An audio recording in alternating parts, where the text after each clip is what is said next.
So we're gonna continue with our 7th page. Let's see. Gaur Mohan was a pure Vaishnava and he raised his son to be Krishna conscious. Gaur Mohan is the father of Abhay Charan, Srila Prabhupada. Since his own parents had also been Vaishnavas, Gaur Mohan had never touched meat, fish, eggs, tea, or coffee. And what is the difficulty in touching tea or coffee? Tea and coffee are also intoxications. So, yes, tea and coffee should not be consumed. His complexion was fair and his disposition reserved. At night, he would lock up his cloth shop, set a bowl of rice in the middle of the floor to satisfy the rats so that they would not chew the cloth in their hunger, and return home. This is very beautiful point. We discussed this thing that we should not be violent towards other beings, animals, birds, insects. So now you will see any ordinary person who is not understanding this philosophy that we all are fragmental parts of Krishna. He will definitely be violent towards other beings because he will not understand his relationship with Krishna. भगवान के साथ में अपना संबंध नहीं जानेगा तो definitely वो दूसरे जीवों के साथ हिंसा करेगा ही. तो यहाँ पर बहुत सुंदर पॉइंट क्या है, अब देखिए जैसे अब दुकान में चूहे वगैरह हो जाए तो कोई सामान्य व्यक्ति को क्या करेगा, चूहे मारने की दवाई लगा देगा इधर उधर. बट यहाँ पर श्रीला प्रभुपाद जी के जो पिताजी थे वो एक बोल में चावल रखते थे ताकि अगर उनको चूहों को भूख लगे तो वो चावल खा ले, कपड़े ना खाए. So this was amazing point. There he would read from Chaitanya Charitamrit and Srimad Bhagavatam, the main scriptures of Bengali Vaishnavas, chant on his japa beads and worship the deity of Lord Krishna. तो starting से ही ये सारी चीजें उनके घर में होती थी. He was gentle and affectionate and would never punish Abhay. Even when obliged to correct him, Gaur Mohan would first apologize. You are my son, so now I must correct you. It is my duty. Even Chaitanya Mahaprabhu's father would chastise him, so don't mind. तो देखिए ये बात समझनी चाहिए. अब ये point आ रहा है तो मुझे बताना होगा. कई बार क्या होता है, जो बच्चे होते हैं वो नालायक होते हैं थोड़े, वो बात नहीं मानते हैं. उनको बोलो माला कर लो तो माला नहीं करेंगे या कुछ भी जो चीजें हैं भगवान से रिलेटेड, दे विल मतलब अपनी बहिर्मुखता वो प्रदर्शित करेंगे कि नहीं हमें नहीं करना है, हमारा मन नहीं कर रहा है. तो ठीक है, समझना चाहिए that we should give them affection. Just like यहाँ पर बताया जा रहा है प्रभुपाद जी के पिताजी कभी भी उनको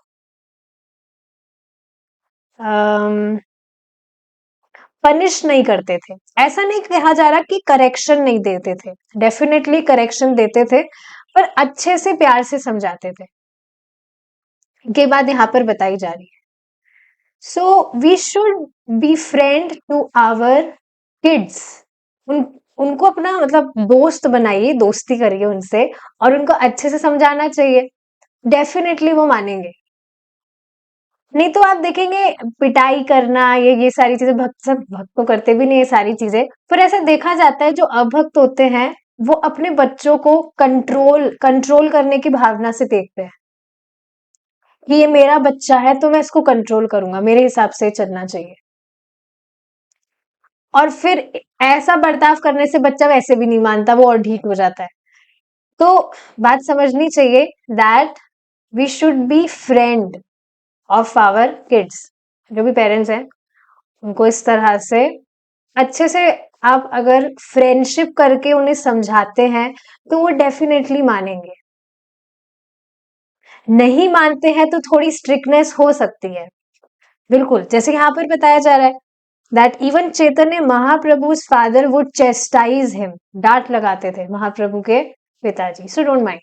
Srila Prabhupada, my father's income was no more than 250 rupees, but there was no question of need.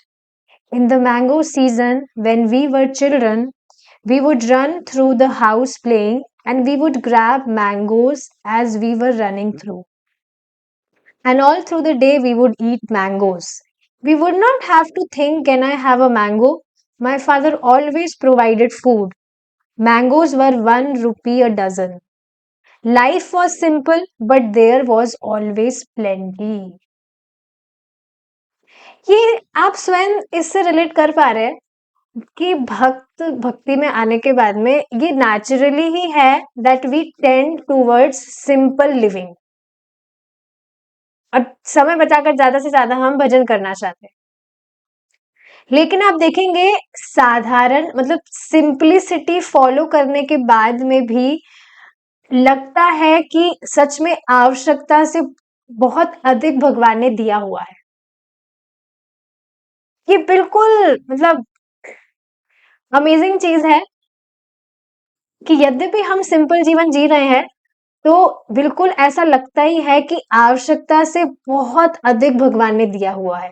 और इसी के विपरीत देखिए, जो भौतिकतावादी व्यक्ति होते हैं उनके पास कितना होगा, मतलब इतना इकट्ठा करके रखते हैं, इतना संग्रह करके रखते हैं, और फिर भी उनको कमी लगता है कि अरे हमारे पास तो बहुत कम है, और होना चाहिए, ये होना चाहिए, वो होना चाहिए. सेम चीज यहाँ पे बताई जा रही है. Life was simple but there was always plenty. We were middle class but receiving 4 or 5 guests daily. My father gave 4 daughters in marriage and there was no difficulty for him. Maybe it was not a very luxurious life, but there was no scarcity of food or shelter or clothes. Definitely simple life है तो luxurious तो कुछ नहीं होगा, पर ऐसा नहीं कि कुछ कमी है. भजन चलाने के लिए मतलब सरवाइव करने के लिए we will always have enough. Daily ही purchased 2.5 kilograms of milk. He did not like to purchase retail but would purchase a year's supply of coal by the cartload. We were happy, not that because we do not purchase a motor car, we were unhappy. My father used to say, God has 10 hands. If we wants to take, if he wants to take away from you with 2 hands, how much can you protest? And when he wants to give to you with 10 hands, then with your 2 hands, how much can you take? तो प्रभुपाद जी के पिताजी इस तरह से बताते थे कि भगवान के 10 हाथ हैं. अगर भगवान अपने सिर्फ 2 हाथों से आपसे सब कुछ छीन ले तो कितना आप क्या सेव कर पाएंगे, कितना बचा पाएंगे. लेकिन अगर भगवान अपने 10 हाथों से आपको दे तो कितना आप ले पाएंगे. My father would rise a little late, around 7 or 8. Then after taking bath, he would go for purchasing. Then from 10 o'clock to 1 in the afternoon, he was engaged in puja. Then he would take his lunch and go to business. And in the business shop, he would take a little rest for 1 hour. He would come from business at 10 o'clock at night and then again he would do puja. Actually, his real business was puja. For livelihood, he did some business, but puja was his main business. We would be sleeping and father would be doing arti. Ding, ding, ding. We would hear the bell and wake up and see him bowing down before Krishna. So it is clear. इसी से related एक बात मैं share करना चाहती हूँ. जैसे मैंने एक स्टोरी देखा था किसी भक्त का, वो बता रहे थे कि कैसे वो कृष्ण भावनामृत में आए, तो अपना पूरा स्टोरी बता रहे थे स्टार्टिंग से. कि किस तरह से वो मांसाहार करते थे, शराब पीते थे, सारी जो भी चीजें हैं खराब-खराब। लेकिन जब पता चला, भक्तों का संग हुआ और हरे कृष्णा, सिर्फ हरे कृष्णा महामंत्र वो जपने लगे थे, उसी से ही कैसे धीरे-धीरे उनके जीवन पूरा परिवर्तित हो गया, उनको खुद को भी पता नहीं चला। तो उन्होंने एक बात बताई थी कि सामान्यतः जो व्यक्ति है वो सोचता है कि भजन करने के लिए हमें बहुत बहुत टाइम देना होगा, और इस वजह से लोग भजन नहीं करते हैं। हमारे पास कहाँ टाइम है, हमें हमारा बिजनेस संभालना है, गृहस्थी संभालनी है, ये वो। लेकिन देखिए, वास्तविकता ये नहीं है। वो स्वयं वो बता रहे थे कि मेरा पूरा दिन बिजी जाता है, मतलब वो भी बिजनेस वगैरह कुछ करते हैं, उनका कुछ है, तो पूरा वो बिजी रहते थे पूरा, लेकिन फिर भी अपने भजन के लिए आसानी से टाइम निकाल ही लेते थे। तो आप ये चीज देखेंगे कि व्यक्ति कितना ही बिजी हो, लेकिन अगर वो अपने जीवन में कुछ प्रायोरिटाइज कर रहा है तो उसके लिए वो समय निकाल ही लेता है। तो ये बिल्कुल फर्जी की बातें होती है कि हमारे पास में टाइम नहीं है, ये नहीं है, वो नहीं है, जबकि आप देखेंगे जो लोग हैं वो कितना टाइम वेस्ट करते हैं। मतलब ठीक है, अपना जो भी काम वगैरह है वो करते हैं, लेकिन उसके अलावा भी ऐसा नहीं कि बिल्कुल ही वो काम में ही रहते हैं। कुछ समय वो निकालते हैं जिसमें वो फर्जी का ही कुछ काम करेंगे। तो यहीं पर ये बात भी बताई जा रही है कि कैसे प्रभुपाद जी के जो पिताजी थे पूरा दिन एंगेज्ड रहते थे, लेकिन फिर भी वो पूजा करते थे। यहाँ पर तो बताया जा रहा है that his real business was puja to serve Krishna. तो ये बात अलग है, पर हाँ, इसी से लिंक करके जो बात थी वो मैंने यहाँ पर रखी है। गौर Mohan wanted Vaishnava goals for his son. He wanted Abhay to become a servant of Radha Rani, to become a preacher of the Bhagavatam, and to learn the devotional art of playing mridanga. He regularly received sadhus in his home, and he would always ask them, "Please bless my son so that Srimati Radharani may be pleased with him and grant him her blessings." देखिए यहाँ से क्या हमें शिक्षा मिल रही है, that we should always aspire for other people that they become devotee. तो यहाँ पे प्रभुपाद जी के जो पिताजी हैं वो हमेशा अपने मतलब हृदय में ये आकांक्षा रखते थे कि उनका उनका जो बच्चा है वो आगे जाकर एक बहुत बड़ा प्रचारक बने, भगवान का भक्त बने, बहुत सुंदर मृदंग बजाए। तो इस तरह से उनके पिताजी हमेशा ये इच्छा अपने हृदय में रखते थे, and he used to pray from Shrimati Radha Rani, and definitely इस तरह से ट्रेनिंग भी प्रभुपाद जी को दी थी। देखिए, बार बार आपको मैं ये बात बताना चाह रही हूँ कि यहाँ पर काफी सारी चीजें आपको सामान्य लग सकती है कि प्रभुपाद जी का जो जीवन है वो बिल्कुल एक जैसा बच्चा होता है, साधारण सा, या साधारण सा जो व्यक्ति होता है वैसा है, but it's not like that.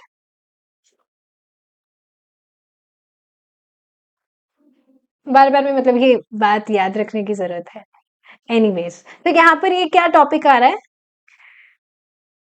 कि we should always train our kids,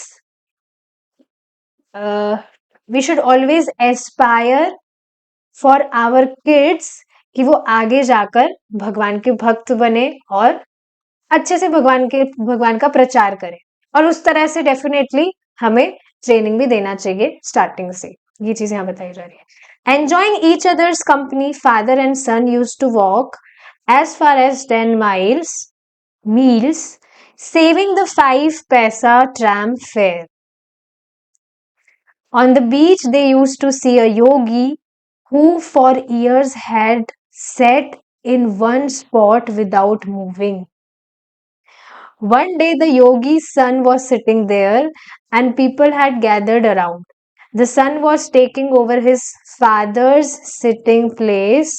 Gaur Mohan gave the yogis a donation and asked their blessings for his son.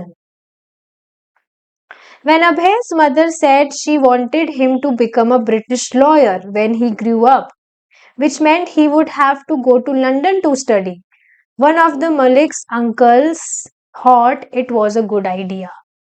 But Gaur Mohan would not hear of it. If Abhay went to England, he would be influenced by European dress and manners. If he will learn drinking and women hunting, Gaur Mohan objected. I do not want his money. From the beginning of Abhay's life, Gaur Mohan had introduced his plan. He had hired a professional mridanga player to teach Abhay the standard rhythms for accompanying Kirtana. तो प्रभुपाद जी की जो माताजी थी, वो चाहती थी कि प्रभुपाद जी बड़े होकर एक बढ़िया लॉयर बने। और इसका अर्थ क्या था कि उनको बाहर लंदन जाना होगा, विदेश जाना होगा पढ़ाई करने के लिए। उनके पिताजी को ये विचार बिल्कुल भी अच्छा नहीं लगा था। बिकॉज क्या होगा, अगर व्यक्ति विदेश जाएगा तो क्या होगा? हरे कृष्णा तो नहीं करेगा वहां पर वो। देखिए, ये बहुत ही इंपॉर्टेंट चीज है कि व्यक्ति जैसा संग करता है वो बिल्कुल वैसा ही आचरण करने लगता है। तो प्रभुपाद जी के पिताजी के दिमाग में भी ये बात थी कि भाई अगर मेरा बेटा जाएगा विदेश में तो डेफिनेटली वो ये सारी चीजें करेगा जो उसको नहीं करनी चाहिए। तो प्रभुपाद जी के ने और प्रभुपाद जी के पिताजी ने ऑलरेडी ही सारी चीजें प्लान की हुई थी कि उनको आगे क्या करना है, मतलब उनके बच्चे को, प्रभुपाद जी को। उन्होंने एक मृदंगा प्लेयर, मतलब मृदंगा सिखाने वाला उनके लिए रखा था जो उनको मृदंगा सिखाए। Rajni had been spectacle. What is the purpose of teaching such a young child to play the mridanga? It is not important. But Gaur Mohan had his dream of a son who would grow up singing bhajanas, playing mridanga, and speaking on Srimad Bhagavatam. अब देखिए, सामान्यतः ये विचार आता ही है ना, इतने छोटे से बच्चे को अभी से क्या भक्ति कराना है। प्रभुपाद जी की माता जी के दिमाग में भी ये चीज आया कि इतने छोटे से बच्चे को अभी से मृदंग सिखाकर क्या करना है, ये इतना जरूरी नहीं है। पर नहीं, उनके पिताजी का ये ड्रीम था कि उनका बच्चा बड़ा होकर भगवान के सुंदर सुंदर कीर्तन करे, मृदंग बजाए और श्रीमद् भागवतम पर कहे, मतलब प्रचार करे। When Abhay said to play the mridanga, even with his left and right arms extended as far as he could, his small hands would barely reach the drum heads on the opposite ends of the drum. With his right wrist, he would flick his hand just as his teacher instructed, as in, and his fingers would make a high pitched sound. And then he would strike the left drum head with his open left hand. Boom, boom. With practice and age, he was gradually learning the basic rhythms, and Gaur Mohan looked on with pleasure. तो बताया जा रहा है कि प्रभुपाद जी जब छोटे थे तो उनके हाथ तक नहीं पहुंचते थे मृदंग को सही से बजाने के लिए, पर जैसे जैसे ही वॉज प्रैक्टिसिंग, बड़े हो रहे थे तो अच्छे से बजाने लग रहे थे। Abhay was an acknowledged pet child of both his parents. In addition to his childhood names Moti, Nandulal, Nandu, and Kocha, his grandmother called him Kachori Mukhi because of his fondness of kachoris. तो प्रभुपाद जी की जो grand mother थी वो उनको कचौरी मुखी बुलाती थी, उनको कुछ कचौरी बहुत पसंद थी। Spicy vegetable stuffed fried pastries popular in Bengal. Both his grandmother and mother would give him kachoris, which he kept in the many pockets of his little vest. He liked to watch the vendors cooking on the busy roadside and accept kachoris from them and from the neighbors until all the inside and outside pockets of his vest were filled. आपने देखा है कभी इस तरह से छोटे बच्चे को करते हुए कि उसकी कोई बहुत फेवरेट चीज होगी, जैसे टॉफीज वगैरह ही खाते हैं आजकल बच्चे, तो वो अपनी जेबों में भर लेंगे अच्छे से कि ताकि बाद में काम आए। तो उसी तरह से प्रभुपाद जी अपनी जेब में कचौरीज भर लेते थे। Sometimes when Abhay demanded that his mother make him kachoris, she would refuse. Once she even sent him to bed. When Gaur Mohan came home and asked, "Where is Abhay?" Rajni explained how he had been too demanding and she had sent him to bed without kachoris. "No, we should make them for him," his father replied, and he woke Abhay and personally cooked puris and kachoris for him. Gaur Mohan was always lenient with Abhay and careful to see that his son got whatever he wanted. When Gaur Mohan returned home at night, it was his practice to take a little puffed rice, and Abhay would also sometimes sit with his father eating puffed rice. Clear है ये चीज? Once at a cost of 6 rupees, Gaur Mohan bought Abhay a pair of shoes imported from England. And each year, through a friend who travelled back and forth from Kashmir, Gaur Mohan would present his son a Kashmiri shawl with a fancy hand sewn border. One day in the market, Abhay saw a toy gun he wanted. His father said no, and Abhay started to cry. All right, Gaur Mohan said, and he bought the gun. Then Abhay wanted another gun. You already have one, his father said. Why do you want another one? One for each hand, Abhay cried. And he lay down in the street kicking his feet. Then Gaur Mohan agreed to get the second gun. Abhay was pacified. तो आप देख रहे हैं जैसे साधारण बच्चे करते हैं उसी तरह से प्रभुपाद जी भी कर रहे थे। तो एक बार क्या हुआ था, प्रभुपाद जी अपने पिताजी के साथ में बाजार गए थे और उन्होंने वहां पर एक टॉय गन देखी। तो अब उनके पिताजी ने मना कर दिया कि नहीं नहीं, क्या जरूरत है इस चीज की। तो वो रोने लग गए। तो ठीक है, उनके पिताजी ने उनको दिला दी। तो एक हाथ में उनकी थी, अब वो दूसरी लेने के लिए रोने लगे कि मुझे दूसरी भी चाहिए। तो उनके पिताजी ने कहा दूसरी दूसरी काय को चाहिए, ऑलरेडी है तो सही एक। उन्होंने कहा नहीं, दूसरी मुझे दूसरे हाथ के लिए चाहिए, दोनों हाथों में होनी चाहिए। तो इस तरह से जैसे एक साधारण बच्चा करता है उस तरह से प्रभुपाद जी भी करते थे। Abhay's mother Rajni was 30 years old when he was born.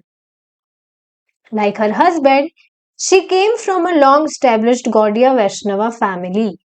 She was darker skinned than her husband, and whereas his disposition was cool, hers tended to be fairy. Abhay saw his mother and father living together peacefully. No deep marital conflict or complicated dissatisfaction ever threatened home. Rajni was chaste and religious minded, a model housewife in the traditional Vedic sense, dedicated to caring for his for her husband and children. Abhay observed his mother's simple and touching attempts to ensure by prayers, by vows, and even by rituals that he continued to live. Whenever he was to go out, even to play, his mother, after dressing him, would put a drop of saliva on her finger and touch it to his forehead. Abhay never knew the significance of this act, but because she was his mother, he understood submissively, like a dog with its master, while she did it. तो प्रभुपाद जी की माता जी के विषय में बताया जा रहा है कि जब प्रभुपाद जी एल से अभय, ओके, जब अभय मतलब अभय का जब जन्म हुआ था तो उनकी माता जी 30 साल की थी। और उनके बारे में बताया जा रहा है कि कैसी दिखती थी। और एक इम्पॉर्टेंट चीज क्या बताई जा रही है कि उनके जो पेरेंट्स थे, हमेशा अभय ने क्या देखा था कि उनके पेरेंट्स हमेशा शांति से रहते थे। जो भी गृहस्थी के झड़ाए लड़ाई झगड़े होते हैं वो कभी भी नहीं होते थे, सामान्यतः जो होते हैं। सो दे यूज टू लिव पीसफुली। और जो उनकी माताजी थी, she was very nice women, nice house wife, और अच्छे से सारी जो भी घर की चीजें होती हैं उनको वो हैंडल करती थी। और प्रभुपाद जी के लिए she was very much concerned. तो जब अभय बाहर जाते थे खेलने के लिए, तो उनकी माताजी अच्छे से उनका ड्रेसिंग वगैरह करके उनको जाने से पहले काला टीका वगैरह जो होता है वो उनको लगाती थी। अभय को समझ नहीं आता था कि ये सब क्यों है, पता नहीं क्या करती है माताजी मेरी। पर उसके बाद में भी को पता था कि ये मेरी माता है, हमेशा मेरे अच्छे के लिए चाहती है। सो ही वॉज सबमिसिव, जैसे एक like a dog with its master जैसे सबमिसिव होता है, तो उस तरह से ही was submissive to her, to his mother. Like Gaur Mohan, Rajni treated Abhay as the pet child, but whereas his husband expressed his love through leniency and plans for his son's spiritual success, she expressed hers through attempts to safeguard Abhay from all danger, disease, and death. She once offered blood from her breast to one of the demigods with the supplication that Abhay be protected on all sides from danger. तो उनकी माताजी थी, वो अभय को हमेशा किसी भी मुसीबत से बचाए रखने के लिए ये सारी चीजें किया करती थी। At Abhay's birth, she had made a vow. ठीक है, we will read one more paragraph, then we'll stop. Okay. With her left hand until the day her son would notice and ask her why she was eating with the wrong hand. One day, when little Abhay actually asked, she immediately stopped. It had been just another prescription for his survival. For she thought that by the strength of her vow, she would continue to grow, at least until he asked her about the vow. Had he not asked, she would never again have eaten with her right hand, and according to her superstition, he would have gone on living protected by her vow. तो एक बार प्रभुपाद जी की माताजी ने क्या संकल्प लिया था कि वो अपने उल्टे हाथ से खाना खाएंगी, और वो ऐसा जब तक करेंगी, तब तक करेंगी जब तक अब है आगे होकर ना पूछे कि आप गलत हाथ से खाना क्यों खा रहे हो। तो इस तरह से ये सारी चीजें उनकी माताजी करती थी ताकि जो अभय है वो basically he should be intelligent enough to understand things. Abhay की अवेयरनेस को इंक्रीज करने के लिए इस तरह की सारी चीजें भी करती थी उनकी माताजी, ताकि वो अवेयर हो कि जो कुछ भी हो रहा है वो हो क्यों रहा है। अब जैसे उनकी माताजी उल्टे हाथ से खाना खा रही थी, तो उन्होंने ये संकल्प लिया था कि मैं तब तक खाऊंगी जब तक अभय नोटिस नहीं करेगा और पूछेगा नहीं कि आप गलत हाथ से क्यों खा रहे हो। और अगर अभय ये चीज कभी नोटिस करके नहीं पूछते, तो फिर उनकी माताजी कभी भी सीधे हाथ से खाना खाती भी नहीं। तो ये सारी चीजें थी जो उनकी माताजी करती थी। For his protection she also put an iron bangle around his leg. His playmates asked him what it was, and Abhay self-consciously went to his mother and demanded, "Open this bangle." When she said, "I will do it later," she began to cry. "No, now." Once Abhay swallowed a watermelon seed, and his friends told him it would grow in his stomach into a watermelon. He ran to his mother, who assured him he didn't have to worry. She would say a mantra to protect him. तो एक बार क्या हुआ था, प्रभुपाद जी के पैर में एक iron bangle, कुछ कड़ा टाइप प्रभुपाद जी को पहना दिया था। तो उनके जो मतलब फ्रेंड्स वगैरह थे, वो उनसे पूछते थे कि ये तुम क्या पहन कर रखे हो, क्या है ये सब? तो वो तुरंत गए अभय, और उन्होंने तुरंत अपनी माता जी से कहा कि आप ये खोलिए और अभी की अभी खोलिए। उन्होंने कहा नहीं मैं बाद में खोलूंगी, तो उन्होंने कहा नहीं, वो रोने लग गए और उन्होंने कहा नहीं अभी के अभी खोलिए आप। और एक बार क्या होता है, जो अभय है उन्होंने वाटरमेलन सीड निगल गए, वो खरबूजे का जो बीज होता है उसको वो निगल गए। तो उनके फ्रेंड्स उनको, उनके मित्र उनको चिढ़ाने के लिए बोलने लगे कि अरे तुम बीज खा गए, अब पक्का तुम्हारे पेट में जो खरबूजे का पेड़ है वो उग जाएगा। आपने सुना है कभी ऐसा? बच्चों को चिढ़ाने के लिए, डराने के लिए इस तरह से चीजें बोली जाती है कि तुमने बीज खा लिया, अब वो बीज तुम्हारे पेट में उपजेगा, पेड़ बन जाएगा। तो डर के मारे वो भाग कर गए तुरंत अपनी माताजी के पास में। लेकिन उनकी माताजी ने कहा कि नहीं ऐसा कुछ भी नहीं होगा, and she chanted few mantra for her, ताकि means to assure him that he is protected. All right, now we will continue our discussion from 11th page